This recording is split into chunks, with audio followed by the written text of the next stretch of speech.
We are live on air.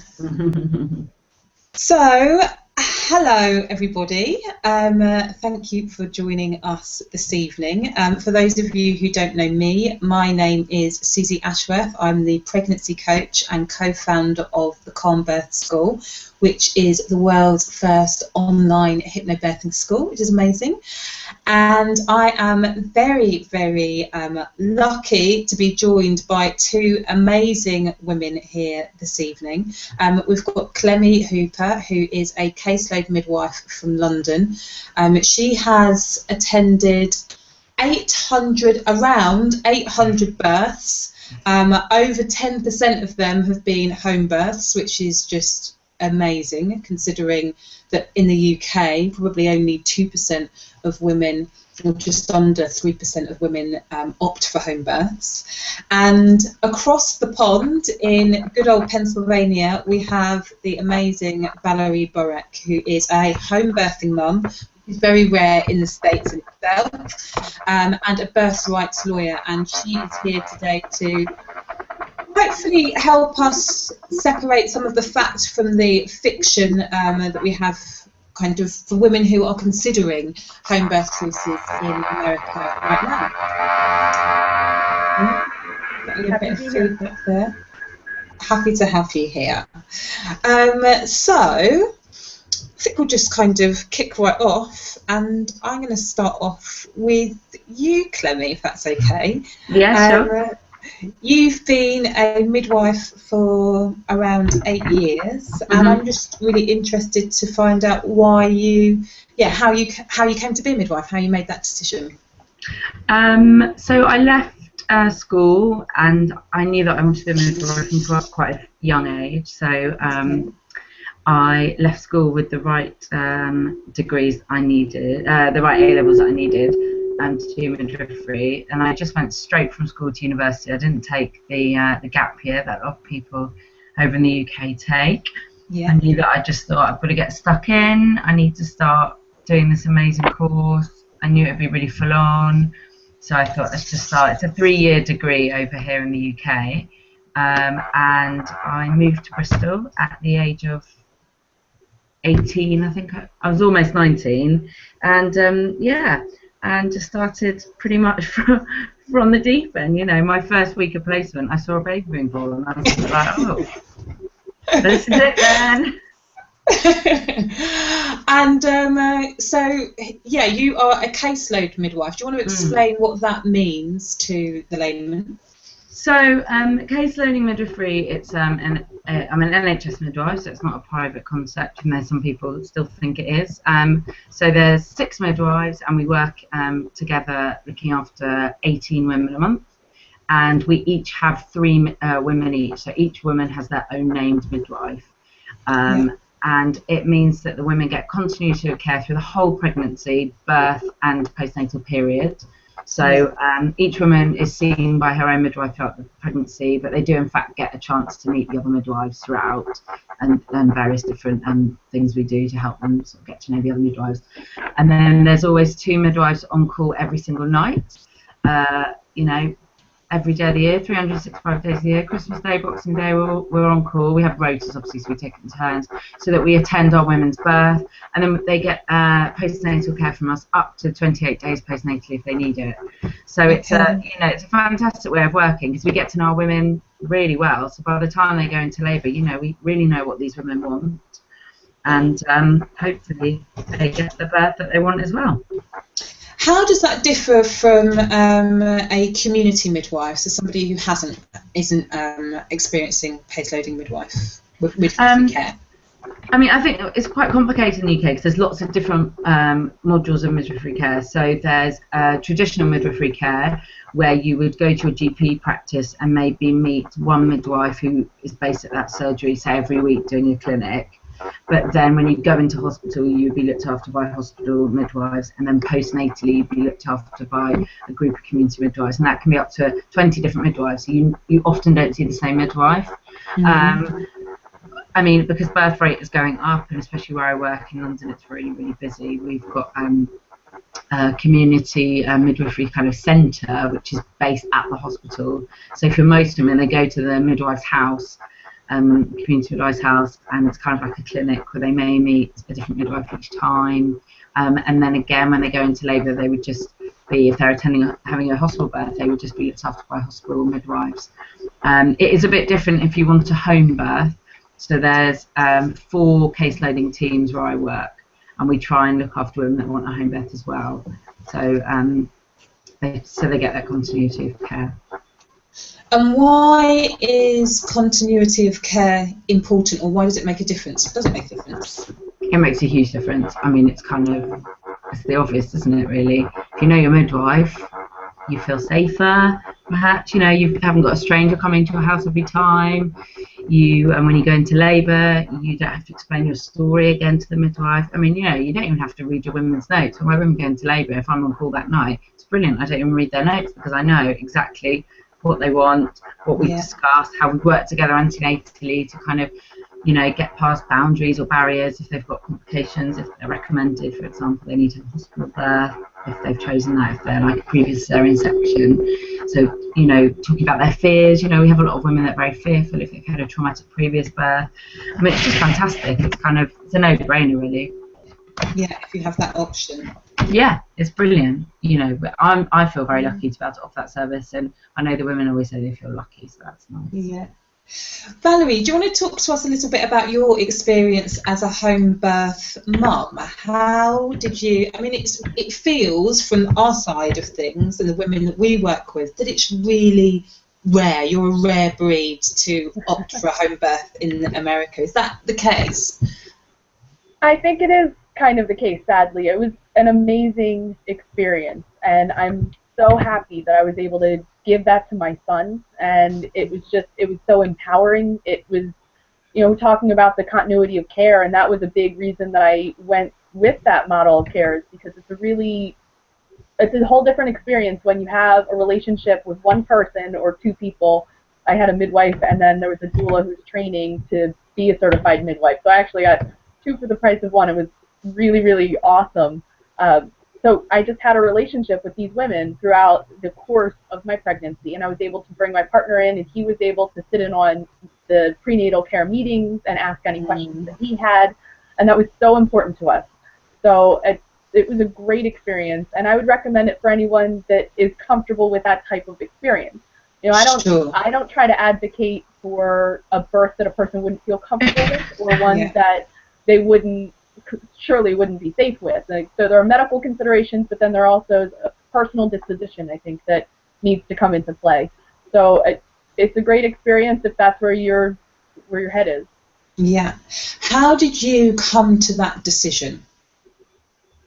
There were a good number of reasons, and one was the model of care. We wanted to be able to have, you know, a relationship with one provider. I was really turned off by the concept of going to a practice, an OB practice, where I would be meeting with multiple doctors and then didn't know who was going to be there when I gave birth. And in fact, that even would have been the case in a birthing center, which is run by midwives, as opposed to going to the OB practice. So having that home birth experience with one provider was really important. I also, you know, actually the first consideration was whether or not it was a safe option.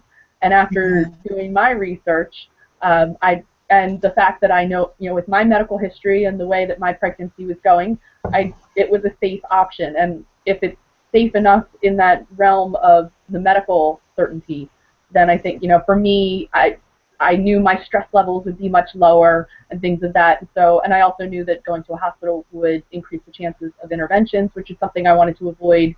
So it was a safety issue. It was a model of care issue. It was, you know, my first decision as a parent to be able to give that gift to my child to enter the world in this way that I was hoping would be the safest and least stressful way.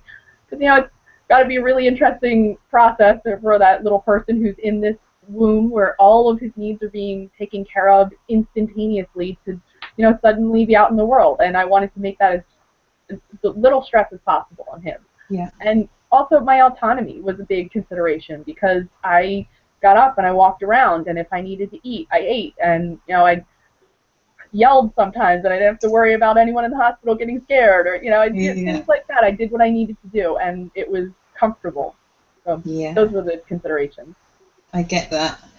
Clemmie, the safety thing is a massive issue for many women who are toying with the idea of home birth. You know, we come from a generation or two generations since the 50s and 60s of being told that hospital is the safest place for us to have our babies. And that's why it's been such an interesting week for us here with the new NICE guidelines. So NICE stands for the National Institute of Clinical Excellence.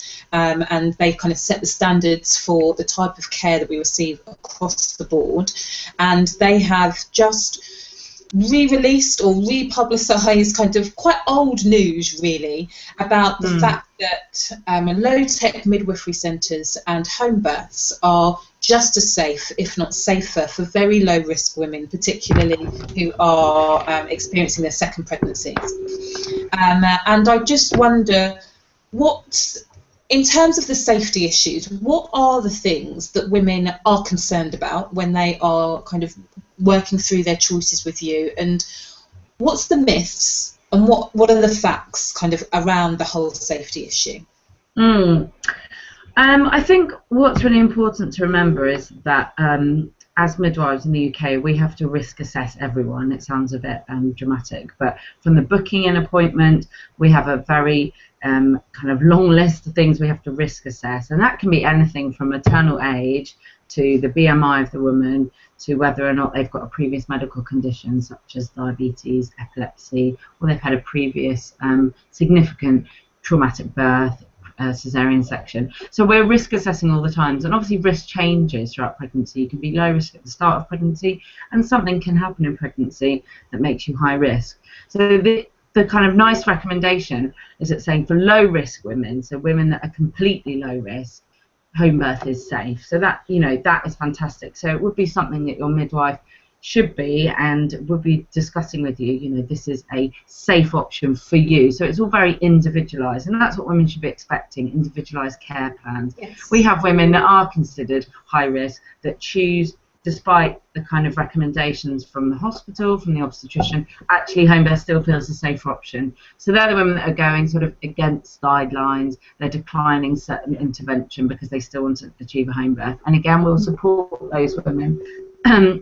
The way that we work in our teams is that we support women in whatever birth they want to achieve, but we just want everyone to be really well informed so that they're making a choice based on all the information they can gather. And we'll support women that want a VBAC, the vaginal birth after cesarean at home. We support that. Women who maybe have had a previous hemorrhage after their first birth, but they want to have a home birth. Again, we'll support that with all the right planning put in place.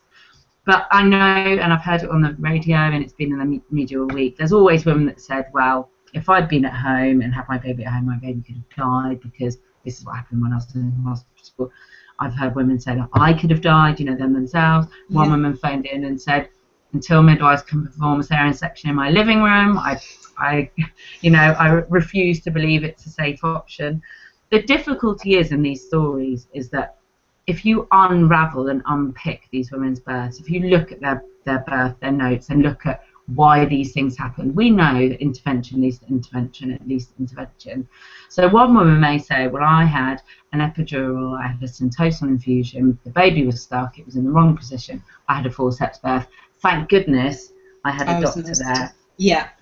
It's the classic story. We know as midwives, you must hear it a lot as a hypnobirth teacher, Susie. It happens all the time. Well, if you hadn't have had maybe an epidural, obviously we know epidural increases the rate of having an instrumental birth tenfold. I mean, it's kind of, I can't remember the last time I saw a woman successfully achieve a unassisted vaginal birth and epidural. I mean, it's really tough pushing out a baby anyway. When you're numbed up to your waist, it's you know, really tough. Syntocin on infusion, we know we know what it does, we know the risks. So all these things are making you think, okay, so she's sort of leading up to why the baby got into a bad position, because it couldn't rotate, because she was lying on her back, she was on the bed, she couldn't move around. You know, it's these stories, but it's very difficult because I don't want women to ever feel the blame for why their birth ended up the way it did. What I want women to realise that there is a different way. You know, your first birth may be like that. That's quite a common first birth, I have to say. This is your second birth. and it can be like this. So in terms of kind of the myths, I think people think that midwives are just sitting at home knitting away, you know, far from it. I know that's the old school approach. I mean, you only have to really watch programs like Call the Midwife, and you really see the dedication of midwives and what they do for women and their families. And we certainly don't keep women at home if they don't want to be at home. And we are risk assessing every single moment. We listen to the baby's heartbeat every 15 minutes. We're doing the mother's blood pressure, pulse, temperature. We're looking at the colours of the water. We're looking at any bleeding. We're looking at the contractions. You know, we're really skilled in just watching women. We don't always have to be doing and touching. We can just watch women and tell, is this real labour? Is this normal labour? Why isn't she progressing normally? And if there was anything we're concerned about, we discuss with the couple, discuss with our colleagues, and we'd probably be saying, look, I think we should be going in. This doesn't feel right at home. This isn't normal at home. We need to be going in. Yeah, and I think that that's really interesting. You know, we talk about that in it's the art of practicing. It's the art of midwifery, which actually often is watching, and it's kind of what we encourage our birth partners to be doing, rather than kind of reading scripts and things like that. It's watching your partner so you can respond to the minutiae of their facial expressions. You can, you know, you can respond and react to that, which actually I think is probably more conducive in a home setting than for the births that I have attended, the few births that I've attended at hospitals, where the midwives, because of protocol and whatever, often can't be as attentive in that kind of watching way as what maybe you are able to do at home. Well, certainly my own experience of my home birth with my midwife watching me. 100%, 100%. And I've had a guy once told me quite recently, he had a home birth after a previous hospital birth, and he said, you know, the difference is, and when you're in a hospital room, people just walk in and out. You know, they should knock on the door and say, can I come in? And you sort of become, you know, the patient yourself as the birth partner. At home, as midwives, you know, we knock on the door, we're invited into your home, we're waiting until we asked if we can have a cup of tea. There's no one sort of bustling in and looking for equipment. You know, it's very much, we just sit quite quietly in the corner and act and appropriately when we need to. You know, on a labour ward, it is busy. There's buzzers going, bells going, sometimes the doors don't always stay shut. People are asking you to come out and check something. Oh, could you just help me do this? And, you know, it's not great, and it disrupts things. You know, we know that. We know it disrupts oxytocin. Yeah. So I'm going to ask you kind of to expand on this, but I just wanted to touch on, Clemmie, this whole, it's quite interesting that you say that you support women who have had who want a vaginal birth after a cesarean, you support women who have had a previous hemorrhage with a first birth. And quite often the women that we work with say things like, oh, I'm not allowed to do that. Oh, my consultant said I'm not allowed, and I just wonder, you know, what does that mean? If you are able to support women like that, why do some women feel in the UK that they're not allowed to do that? What does that mean? I think the word allowed is really powerful, and you know, is, you know, it's quite a violent word, really, isn't it? Allowed. I'm allowed to. This is, you know, it's like being a child again, isn't it? No consultant, no midwife should be saying you are allowed. We shouldn't be using language like that. You know, it's really inappropriate. It's not the way it should be. What women should be doing is speaking to the consultant, finding out about the risks associated. So always looking at risks. And I know you talk about the brain concept a lot, and I use that quite a lot in midwifery. You should be finding out the risks. You know, what happens if I do choose a home birth and I've had a previous vaginal birth, cesarean section? I want to try and have a, you know, no one should be saying you're not allowed. No one's going to hold you, you know, and arrest you. Luckily in this country it doesn't happen. I know in other countries it does. But you know, what doctors should be saying is it's not something we would recommend. We don't recommend home birth if you are a VBAC, because we recommend that you have continuous fetal monitoring. Here are the facts, here are the statistics. Go home, read them, do your research. You know, find out everything you can about it, and then you're making an informed decision. The word allowed, you know, I'm not allowed to go past 40 weeks because of this. I'm not allowed. No one's going to force you to do anything. This is your body, it's your baby. Hospitals, doctors, midwives, we do have to follow protocols. But if women are well informed about the decision they've made, then that's the most important thing. We can't ask for any more. Yeah, 100%. So, Valerie, talk to me about not being allowed in America, because my understanding, which is limited, is that actually people really are not allowed to make decisions about the way that they want to birth and where they want to birth. Is that true? So I'm going to give a very lawyerly answer. It depends, is the short of it. So I totally agree with the statements about whether or not a person is allowed is total kind of hogwash, totally not vocabulary that we should be using. We have rights over our own bodies. We have autonomy.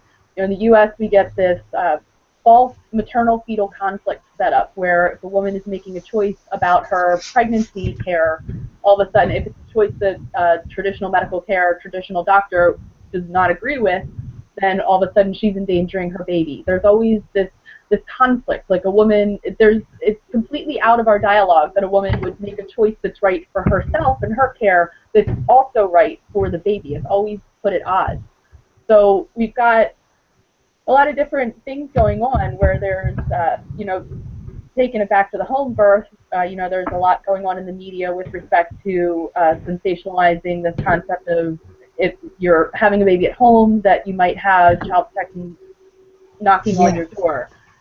This can happen. This definitely does happen. So there's a difference between the law that's written down and then what actually happens in reality sometimes. So, like, for example, the story that's in the news right now with a couple in Washington, I think, that got sensationalized really quickly and people really jumped onto it because it is such an important issue. What is the authority of the state over a parent's autonomy, over a woman's autonomy, over a woman's body?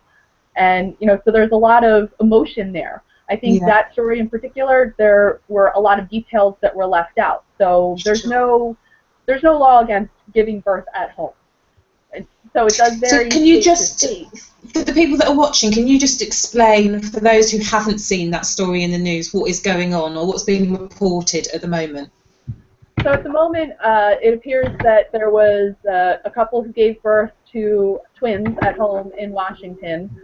The birth was actually completely unattended from my understanding, and that was a detail that was really left out of the information that was going around the news outlets and around Facebook and the other social media outlets for a while. So I did just see a report about that lately. There's other details that you can pick up on, if you're really rooting around in the internet land, you can find other details about like neighbors making statements about how there was a lot of ruckus going on at the house. They hear a lot of screaming and things like that, where it sounds like the story that came out initially was that these children were removed from the parents' care simply because the parents had a home birth, and that is not what I'm understanding to be the case. So, it's a really, really scary thing. And I think people just there was a lot of hype around that one. Yeah.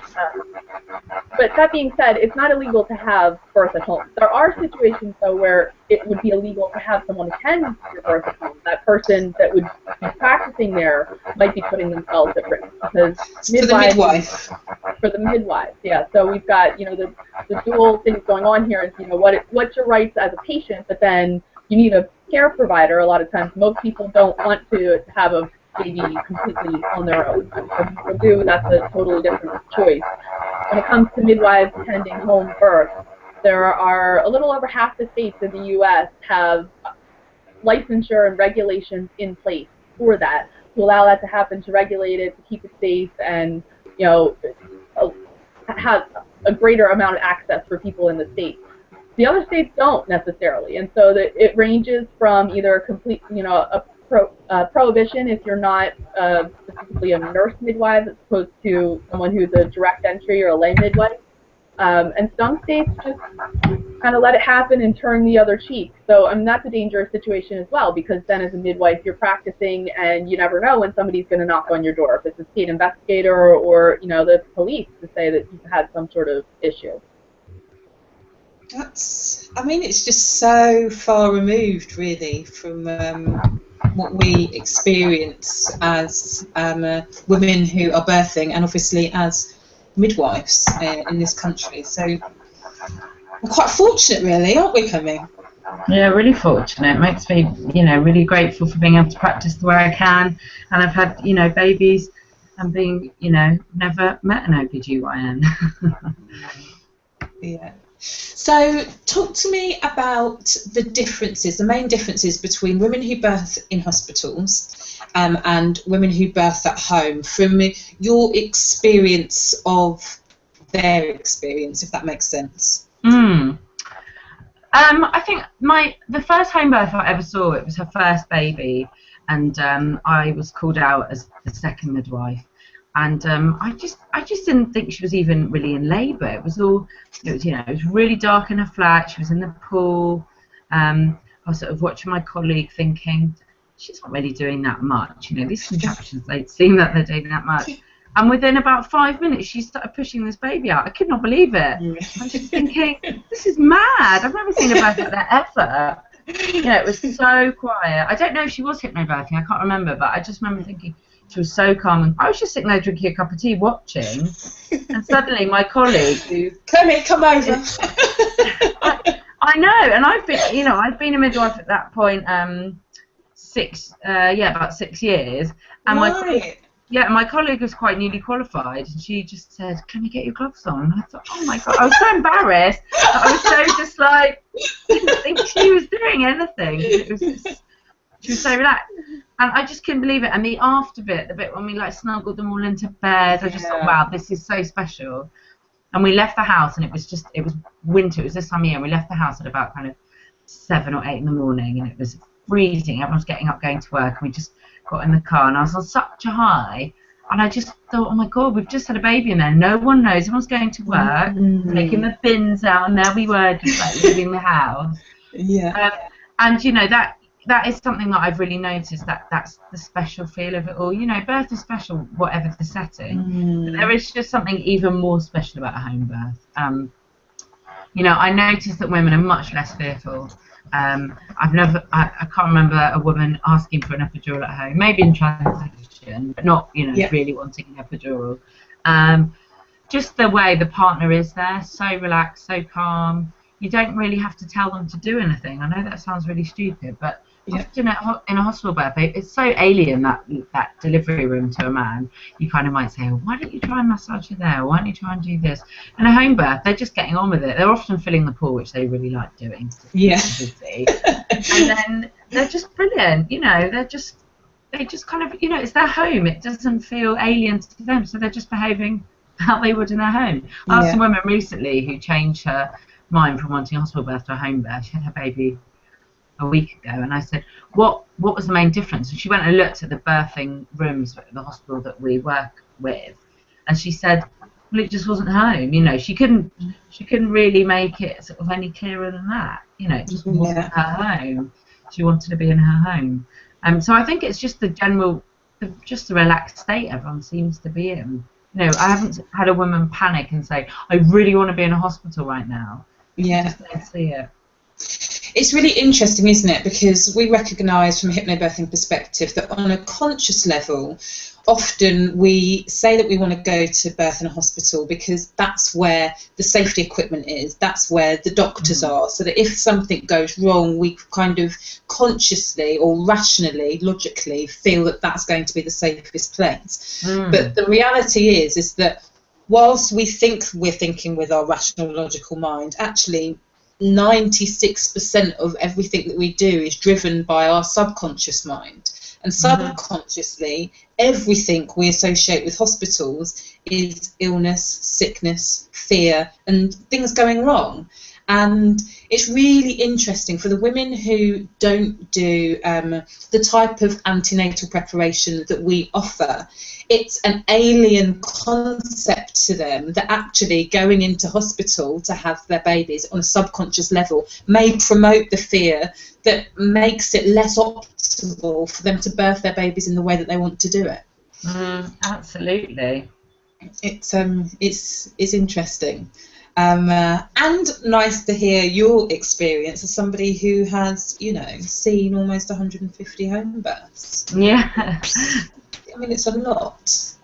Yeah, it's a lot. So what happens if things, just to kind of give it a little bit of balance, what happens if things do go wrong or things don't go to plan, how is that dealt with in a home environment? So obviously there's always the unexpected, and I talked just a little bit earlier about planning and risk assessing. You know, someone that maybe has had a previous PPH, that's a postpartum hemorrhage, bleeding heavily after birth. You know, we may not be thinking that home may be the right thing for them. However, that, you know, we support that. That's fine. I think people forget actually the extent of what we have on us in terms of our equipment. And, you know, when we do our birth talk at 36 weeks, we go through this with people and they go, oh, right, okay, so we've got the same, we can cannulate, which is when you have IV access into your hands, and that's the same as hospital. We can give you fluids, it's the same as the fluids that they give you in hospital. We can do sort of various manoeuvres on you if you were hemorrhaging heavily from your uterus, and that's exactly what would be happening in hospital. So those are the same things. We would be calling an ambulance, we would be going in, we're not wasting time, but there are things we can do in the meantime. Okay. We're very lucky where I practice, we're 4 minutes in an ambulance. If we had to blue light to an ambulance to the large obstetric unit, obviously we'd phone up, we'd be saying we're coming in, we've got a woman who's bleeding heavily. We can give you the same drugs, the Syntocinon and Syntometron, we carry those on us. They're the same drugs that they use in the hospital if you were hemorrhaging. The main difference would be if you needed to go to theatre, if you needed a blood transfusion. Obviously we don't carry blood on us. So, you know, kind of when the baby's born, it's a wonderful moment, it's really exciting, but we're not relaxed. Midwives don't relax until that placenta is out and we've assessed bleeding. You know, the biggest thing for midwives is bleeding. That's what we worry about the most. You know, labours that are going on for a very long time, maybe the uterus isn't contracting as effectively as we'd hoped. Those are the times we're thinking, is she going to bleed a bit more than we're expecting? So again, this is all about risk assessing. We're always thinking about the next step so that if something unexpectedly happens, we can jump into action and work together appropriately. There's always 2 midwives at a home birth, sometimes 3 if the way it works out. If you're lucky. Yeah, if you're lucky. Resuscitation of the baby is the other thing. So aside from mum, we've got baby. It's very, very unusual for a baby to be born in poor condition without any early warning signs for midwives. Babies that have maybe passed meconium during labour, we're worried that baby may be inhaling meconium. We don't want a baby that needs any sort of aspiration of meconium at a home birth. That's the kind of thing we're not that great, we're not that keen on. A baby's heart rate that dips during labour, at some points of labour, that is considered normal. A baby's heart rate that dips for a long period of time, these are the sort of things that when babies are showing us they're getting tired. A baby's heart rate that's consistently fast, something we call a raising baseline in the heartbeat. These kind of things, we don't really want babies being born at home if we know this is going on in utero.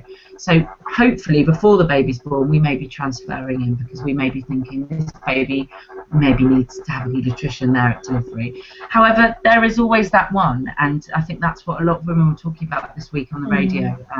What if I'm that one? If a baby is born unexpectedly in poor condition, it may be that baby's got something congenitally wrong with it. It may be a heart condition that has not been picked up, and that baby may not do well at home or in hospital. So we're always assessing, we're always listening to the baby's heartbeat. You know, we expect babies to be born in a reasonable amount of time. The pushing stage, the second stage, I know women talk about it. You know, a baby doesn't really want to have it compressed for sort of 2.5, 3 hours at home if a mum's pushing. We're not kind of hoping that these babies are going to be born in bad condition, but we also really want to work with the mum and be like, come on, baby's getting tired, let's really try this position, that position. But if a baby's not coming, if we're thinking this baby isn't coming, we'll be pushing for a while, let's go in because this is safer. But we do carry resuscitation equipment. We can do we carry a bag with oxygen, we can do suction, and we're all trained. We've done advanced neonatal life support training that we can put airway into the baby, and obviously we'd be going in by ambulance if this happens. And I had to transfer a baby in, that was born unexpectedly in poor condition, and the baby was absolutely fine afterwards, but we did transfer in. So basically, you know your stuff. I hope so. After this amount of time. So, Valerie, can you tell me, as a birth rights lawyer, How do you work with people? What type of things how do you help people? It's a multi-pronged approach. So we talked earlier about there's midwives in the game, and then there's also the parents. So I've worked with midwives when they're facing these investigations that are unjustified, or things of that nature. When like for example, in Pennsylvania, there is no license available for someone who is a direct entry midwife, and so. But that doesn't prevent anyone from being able to make a complaint to the state that a person would be practicing without a license.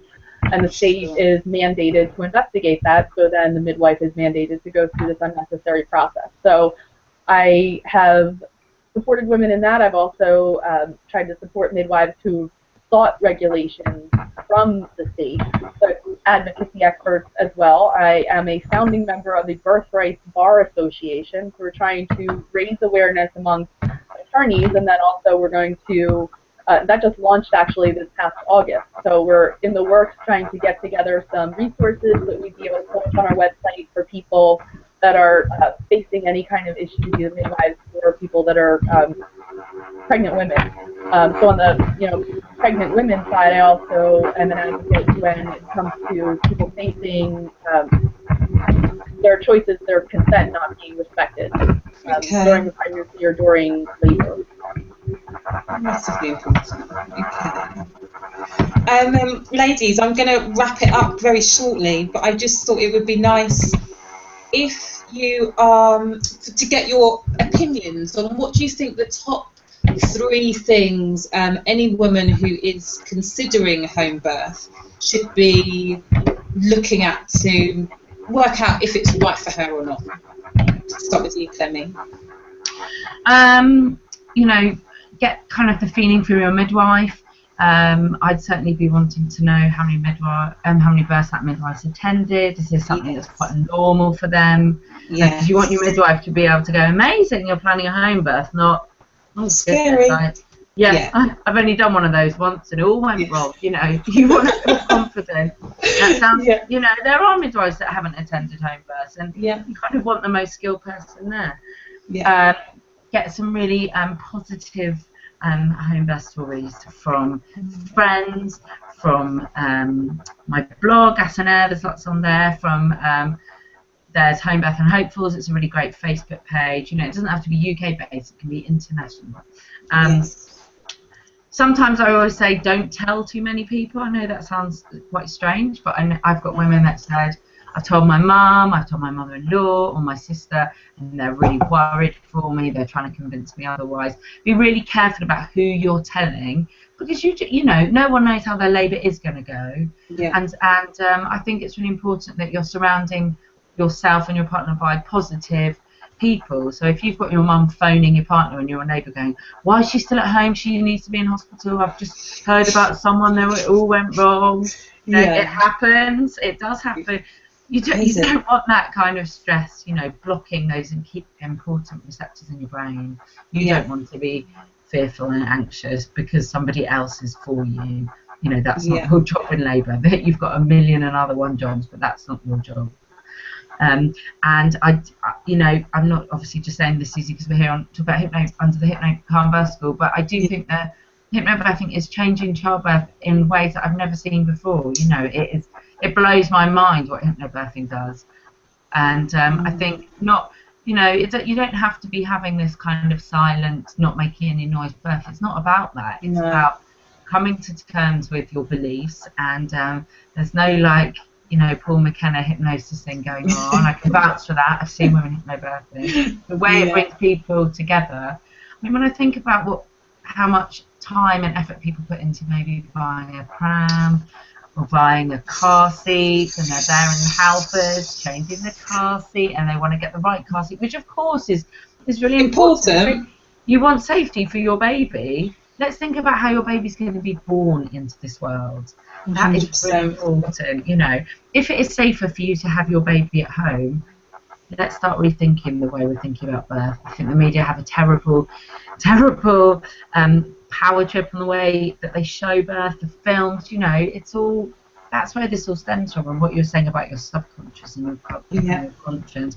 you don't have to be a hippie to have a home birth. That's another thing. Yeah. You know, no whale music. You know, you don't. I just think, you know, be a well-educated, well-informed woman that goes, hey, you know what? This is great. This is safer than having a hospital birth for me as an individual.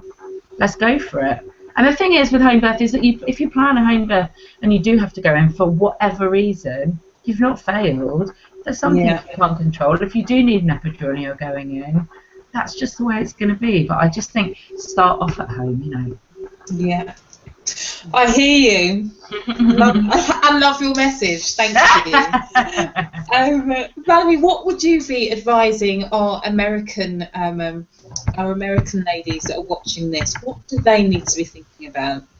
I advise that people educate themselves. Yeah, I agree with everything that was just said, but you know, the biggest here is, I think, just educate yourself about your options and know that you have options. Because a lot of women don't even understand that they have options. A lot of times we go into the doctor's office and they say, all right, it's time for this test, or I'm going to cut you now, and you don't realize that you can say no. You're already in such a vulnerable position. You kind of let fear take over. So the way to combat that fear is to be proactive about it and get yourself educated about what birth is all about. I mean, we don't talk about birth in our culture. We have these television shows and these movies and, you know, this cliche of women screaming and saying, I want my epidural, and, you know, turning into these crazy monsters. And it doesn't have to be like that. Yeah. So educating yourself during the process is what I would absolutely advocate. Know that you have options. Know that you can say no. I mean, you know, we talk about healthcare in this country, you know,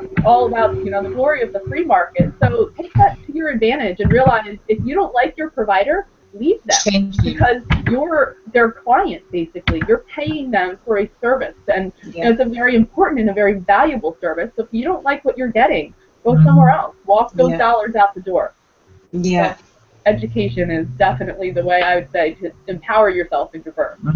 It's so true, and I think, you know, unfortunately, we are this evening anyway, probably preaching to the converted. But we invite you to share this on your pages and with your friends, because too many women are passive about their births. And this really, I think, what we all want here collectively is just to make women realise how much power that they have, and you empower yourself by being informed, knowing the things that you don't know by listening, reading, and, you know, doing your homework. That's what it's about. Create positive experiences that we all know every woman wants when they're birthing their baby, and it starts with you. So thank you very much for listening. Thank you very much for being here, you lovely ladies. It's been really great. Thanks for having us. I hope that we'll get you on again in the not too distant future to talk more about birth. Yeah, talk about it forever. Awesome. We need a lot of discussion. There's a lot to talk about. Exactly. Thank you so much, and yeah, I will see you on the other side. Great. Okay. Bye. Bye. Bye. Bye.